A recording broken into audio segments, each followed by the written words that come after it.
Hi, once again, this is Brother Teacher. I've talked to you in time past concerning drinking water and what's the best drinking water and how you should treat your water if you want to have purified water, as it were. So this is a similar video, and I just want to recap for some and maybe add a little bit more information for you, and this is going to perhaps be an introduction to other people. So first of all, understand this: the water that we have today is not as clean and pure as the water was 500 or 1,000 years ago.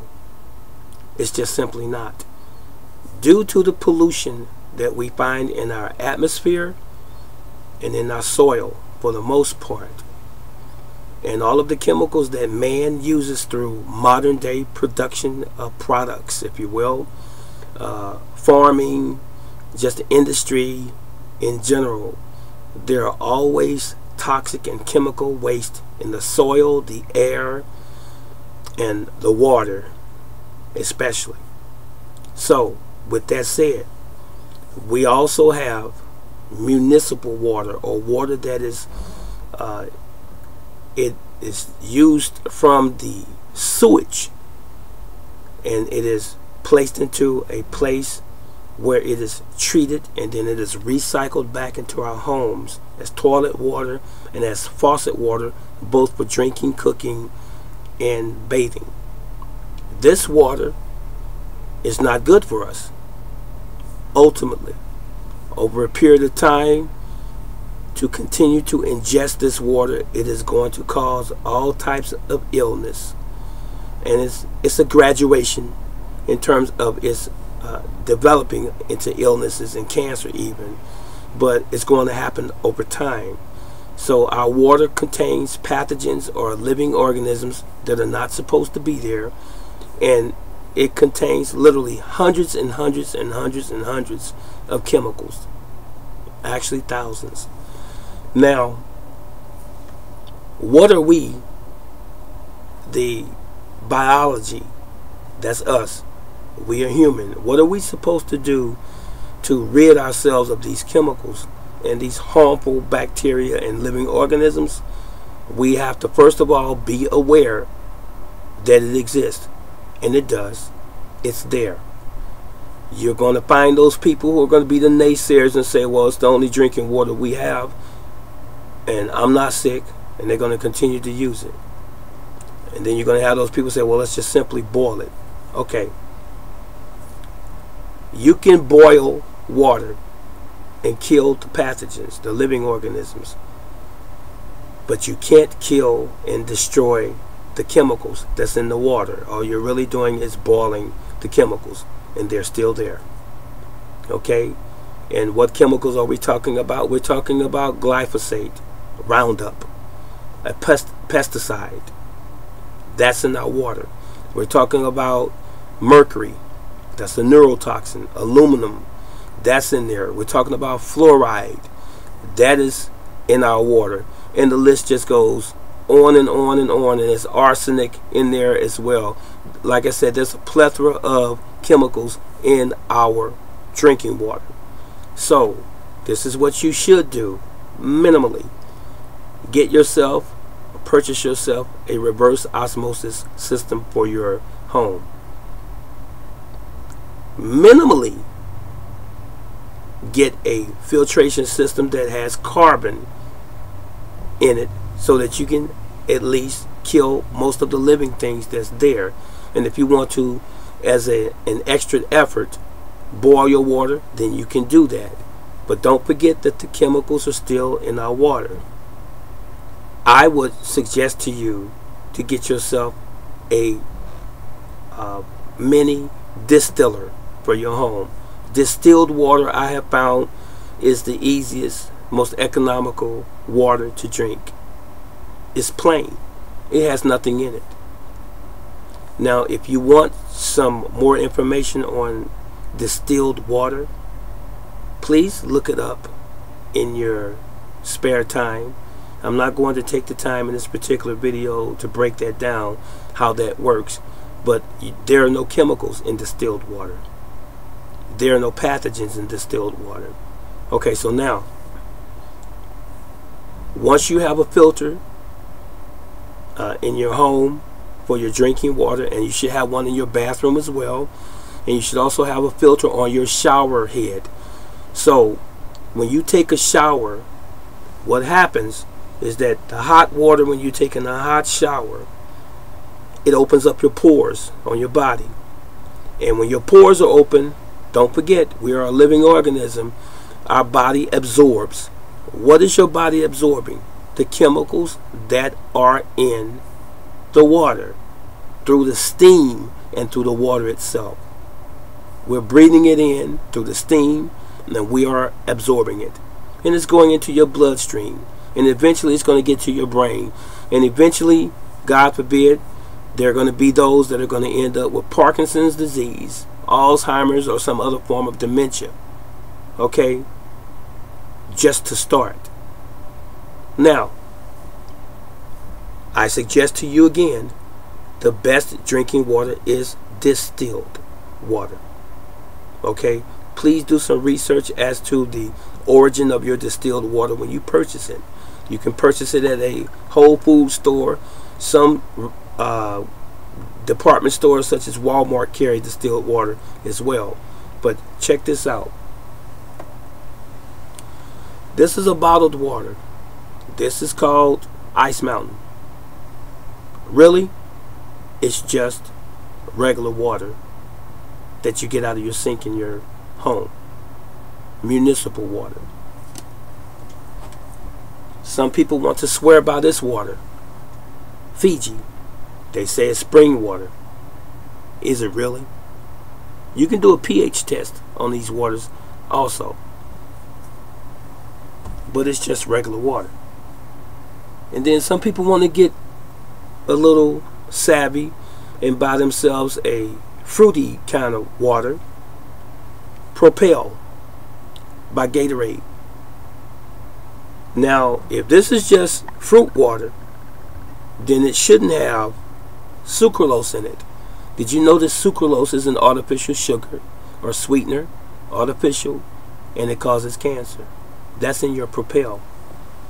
And then we want to go with another company that sells clear fruit. Now this is grape flavor. Do you know what is also in here other than water and grape flavor, artificial flavor? It is also high fructose corn syrup in this water. So, what does Brother Teacher suggest? I suggest that if you want regular water, make sure you get distilled water or purified water. Find out what the source is. Stop drinking bottled water as a rule. I'm not telling you or encouraging you not to drink it at all. Sometimes out of convenience you might have to drink a bottle or two of water, but don't drink it on a regular basis, especially in the summertime, just because it's quick to get to or it's convenient. Because most of the plastic containers and bottles are made with BPA, bisphenol A. That is a female hormone, estrogen, and it's synthetic. It's not the real thing. Women don't need to be drinking additional estrogen, because in the summer times when those bottles begin to perspire in a hot trunk of your car or sitting out in the sun, that BPA starts to sweat into the water, and guess what? You are drinking estrogen along with your water. Women are going to have complications and even possibly cancer as a result thereof. Men are going to end up having problems as well, because we don't need that extra estrogen in our bodies. We're supposed to be managing our own testosterone, not estrogen. Okay? So, that is why I encourage you to stay away from the bottled waters, because of the bottles sweating or perspiring in the hot temperatures, and then that those chemicals permeating your water, and then you end up consuming it, and then it ends up lodging in your joints and in your cells and so forth, and then you end up with disease. along the way. So stay away from them. I would suggest that you drink out of a stainless steel container or jug. Stainless steel. And I would also suggest, as an alternate, you drink out of a glass bottle or a container, because it's crystal. It can't perspire and put off chemicals. Those two things. Stay away from aluminum drinking bottles. You know why? They perspire when it gets hot, or hot enough as well. And guess what ends up leaching into your water? Aluminum. Heavy metals. We don't need any more synthetic aluminum in our bodies. Now, I'm going to speed up here and then I'm going to be done. So how do you get those things out of your water and out of your body? The chemicals. We can't take those chemicals out of our water that easily. As I said, even with a great filtration system in your home, you're still going to have some residual chemicals in your water. So it is best for us to detox our body on a regular or semi-regular basis. One of the things that you can take to detox the heavy metals out of your body and its tissue is bentonite clay. That's one thing. Please look up my other video about bentonite clay. And the other thing that you can take is charcoal.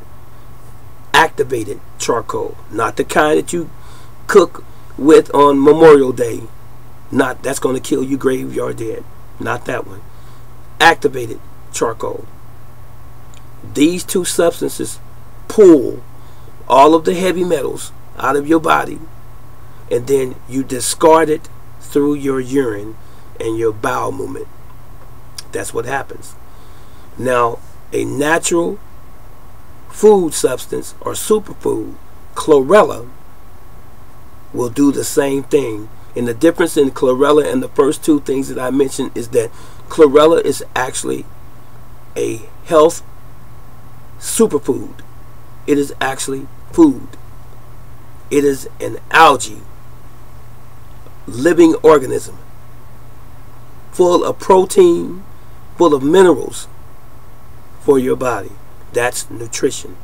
So now, when you sweat or perspire, when you urinate, when you have a bowel movement, you are losing water. Along with that water, you're losing also electrolytes or minerals. You replace those minerals through eating vegetables and fruits. Don't let anyone tell you anything different. Now, if you want mineral water, get you some clean distilled water or purified water. Squeeze you a lemon or half a lemon or a lime in your water, and voila, there's your mineral water, which will actually alkalize your body. If you want fruit water, as opposed to buying the chemicals and the potions from your local store, get you the same water, distilled water or purified water that you know is clean. Add you some blueberries, some strawberries, some raspberries, and drink it and eat the fruit along the way. That's your fruit water. That's the way nature would have it. Stop doing all of these other things just simply for convenience when it's actually killing you. This is Brother Teacher. You know I love you.